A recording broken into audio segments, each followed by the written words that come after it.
dulu. Jadi ada ayat Al-Quran, wa in ja'akum fasiqun, apabila ada seseorang yang datang kepada kamu membawakan sebuah berita, maka fatabayyanu, harus tak pastikan, jangan berprasangka yang tidak baik. Itu merupakan sebahagian inabat, sebahagian daripada perbuatan termasuk dalam dosa. Dia berprasangka hanya kepada orang lain, tidak bergantung. Yang ke sebab-sebab yang dia ke dosa hati. Kadang-kadang sering kita berburuk sangka kepada orang lain. Tiap ke berburuk sangka, maka katanya orang harus berbaik sangka.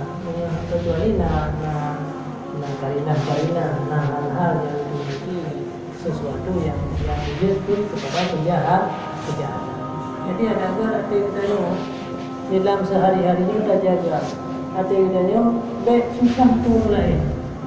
Yang dia berprasangka kepada orang lain, tapi hati kita hanya tenang. Tapi hati kita hanya nyaman. Jangankan berpikir kepada Allah, hanya makan hanya bersangka kepada sesama umat Nabi Muhammad. Jadi hati dia ambil susah gara-gara fikir kau. Puati yang sebuah kehidupan yang bina ke hati kita supaya hati kita bukan gunanya bertenang, merasa senang. Yang kena penyakit gara-gara anak menghati orang lain. Dia harus latihan. Maka karena dia selalu melihat keburukan orang lain. Karena Nabi maka dia berprasangka yang jahat kepada orang lain, karena dia melihat keburukan yang nampak pada orang yang keburukan. Tetapi coba yang wajah saat bakalan orang yang nampak di wajah mereka keburukan, tentu hati kita tidak akan berburuk sangka, bahkan semakin menambah kasih sayang. Jurnalnya kita yang orangnya, tapi yang nampak di hadapan orang sampai keburukan orang yang nampak. Kan hendak mereka buat dan nampakkan kebaikan. Tidak ada orang lain yang hendak lihat sembahyang semua. Sehingga ada itu hanya bijak itu sudah berusaha. Tetapi sebab ada yang ketinggalkan semuanya. Dikala ada yang melihat orang lain yang sembahyang, yang umat Nabi Muhammad, yang merupakan orang-orang tahanan bijak, malu undang berulang, jamun untuk meninggal maklum atau lihatlah kepada kebaikannya. Maka akhirnya itu dalam keadaan tenang. Makanya Rasulullah SAW bisa anak sahabat menyampaikan, ya Rasulullah, sahabat pula tolong, jangan engkau sampaikan itu.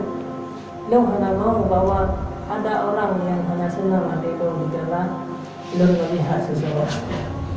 Maka Rasulullah selalu menyalahkan dirinya sendiri. Yang dia orang selalu menyalahkan orang lain, selalu melihat yang tidak baik pada dirinya, tapi beliau melihat yang baik pada orang lain. Ada sebuah sejarah dalam peperangan di mana orang Islam dan orang kafirnya meninggal. Di tengah-tengah Rasulullah berjalan dalam kalangan orang meninggal, tiba-tiba kan si orang yang kedua ini Rasulullah, tapi nantinya lesro ya. Duhai para sahabat-sahabat dulu, wahai sahabat, nyong seorang sahabat orang dah lalu kedua lo, nang sering lo kanan muka orang yang meninggalnya. Seorang sahabatnya sering lo kanan tapi lo hanya tinggal. Seorang sahabatnya orang di baca nama rupa. Jadi sahabat yang Rasulullah itu merupakan musuh engkau. Memang kanan tapi musuh. Dia benar Rasulullah hanya tinggal dia. Tentang gonya merupakan memusuhi Rasulullah, tetapi yang tak pernah tinggal untuk wajah gonya tapi nama rupa. Rupanya nama rupa itu menyakiti Rasulullah. Subhanallah. Itu musuh engkau ya Rasulullah. Rasulullah tanya masa-masa sahabat tak. Sampai nama rupa ngelon. Hidup kan hanya tinggal Rasulullah. Tapi sedih Rasulullah. Ada yang bahasa sahabat. Sampai-sampai yang merupa ngelon. Setiap hari narkonya, bahkan tikonya ada Islam.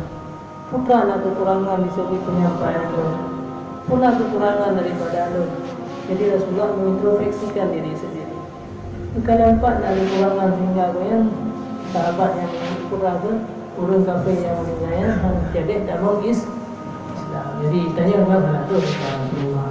Akan tetapi paling kurang belum ada kebaikan orang lain kadang-kadang baik sampai ada kebaikan orang, tetapi yang nampak hanya selalu keburukan. Dan hanya hati yang tak ingat keburukannya, yang nak hati kitanya macam susah, gara-garanya kena penyakit, gara-garanya tanya hana sehat ni, hana tenang pikiran, dan getanya berdosa dengan Allah.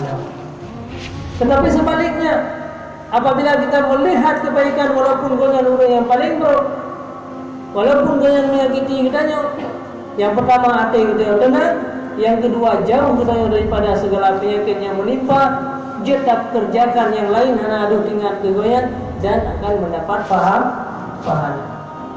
Bukan hanya keuntungan bagi kita yang untuk saling menuduh, hanya keuntungan kita yang untuk membenci, tidak ada keuntungan. Yang laba hanyalah nafsu hai.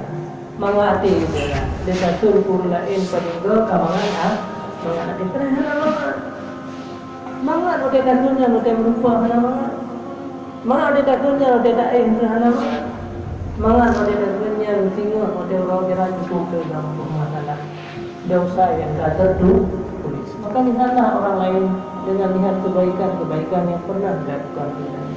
Cukup dia keburukan, tapi pasti seseorang yang tidak pernah dilakukan kebaikan. Jadi pandanglah sesama dengan kebaikan, lihatlah kebaikan.